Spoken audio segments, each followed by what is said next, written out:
મહેસાણામાં ડોક્ટર ચાંદની પટેલ અને ડોક્ટર સ્મિત પરમારના પ્રેમ લગ્ન બાદ શરૂ થયેલો વિવાદ હવે માત્ર બે પરિવારો વચ્ચેનો રહ્યો નથી. આ મામલો પોલીસ, સમાજ અને કાયદાની ભૂમિકા સુધી પહોંચી ગયો છે. 18 ઓગસ્ટે ચાંદનીને સમજાવી પરત લઈ જવા ગયેલા પિયર પક્ષ અને સાસરી પક્ષની વચ્ચે ઘર્ષણ થયું.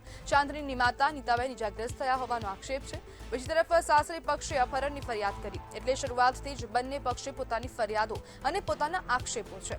પરંતુ એ સૌથી મોટો સવાલ છે કે કાયદો ફરિયાદની ગંભીરતા જોઈને ચાલશે કે સમાજના દબાણથી. પાટીદાર સમાજના આગેવાનો મોટી સંખ્યામાં પોલીસ સ્ટેશન પહોંચ્યા અને ફરિયાદ નોંધવાની માંગ સાથે રાત્રે 12 વાગ્યા સુધી ધરણા કર્યા. ત્યારબાદ નીતાબેનની ફરિયાદના આધારે સાસરી પક્ષની સામે બીએનએસ હેઠળ ગુનો નોંધવામાં આવ્યો.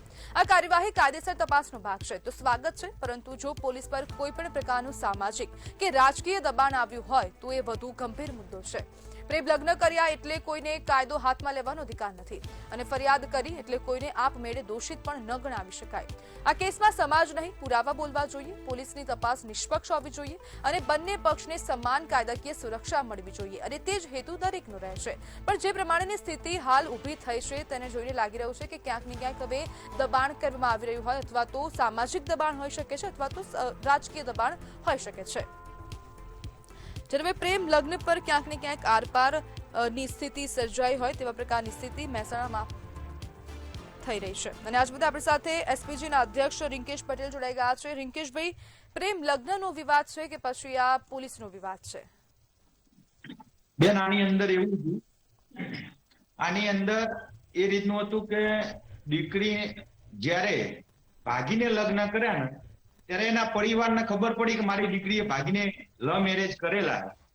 તો દીકરીનો પરિવાર એ વખતે એના કાકા, એના મમ્મી પપ્પા, એનો ભાઈ ને બધા ત્યાં આગળ મળવા ગયા. અને મળવામાં એ રીતનું થયું કે ભાઈ દીકરી આપણી તો એના ચલો લઈ લઈએ, આપણે ઘરે જઈએ. તો દીકરીને લઈને ત્યાંથી નીકળ્યા. એના પછી દીકરીની માતા ત્યાં આગળ હતી. તો દીકરીની માતાના ત્યાં આગળ રૂમમાં બોધીને મારવામાં આવી, એના પગમાં લાકડીઓ મારી, એના કપડા ઉપર હાથ નોખવામાં આવ્યો અને એના રૂમની અંદર એવી ધમકીઓ આપવામાં આવી કે તું અમારી પત્ની, તારી દીકરી અમને સોંપી દે, નહીં તો તમને એવા કાયદામાં ફિટ કરીશું કે તમે આજીવન જેલની અંદર રહેશો. તો તમે જુઓ બેન, એટ્રોસિટીનો ગંભીર ગુનો અને અપહરણનો ગુનો દાખલ કર્યો. તો તમે એક વસ્તુ વિચારો રિંકેશભાઈ, આના પુરાવા છે? પોલીસને પુરાવા આપ્યા? હા, પુરાવા આપેલા બેન. પુરાવા પોલીસ સ્ટેશનની અંદર આપેલા છે. અને બીજું કે માતા પિતા હોય તો માતા પિતાના દુઃખ તો થાય ને કે દીકરી આવડી મોટી કરી હોય, ભણાઈ ગણાય, અને ગરીબ પરિવારની દીકરી જે મા બાપ ખેતી કરે અને ખેતી કરીને જો ડોક્ટર બનાવી હોય તો બેન થોડી વેદના તો હોય ને માતા પિતાના કે મારી દીકરી મારા જોડે રહે એવું. રિંકેશભાઈ, મારો સવાલ તમને એવો હતો કે આ વિરોધ જે પાટીદાર સમાજ હાલ કરી રહ્યો છે, પોલીસ સ્ટેશનમાં રાત્રે 12 વાગ્યા સુધી બેસીને ધરણા કરી રહ્યા છે, બરાબર?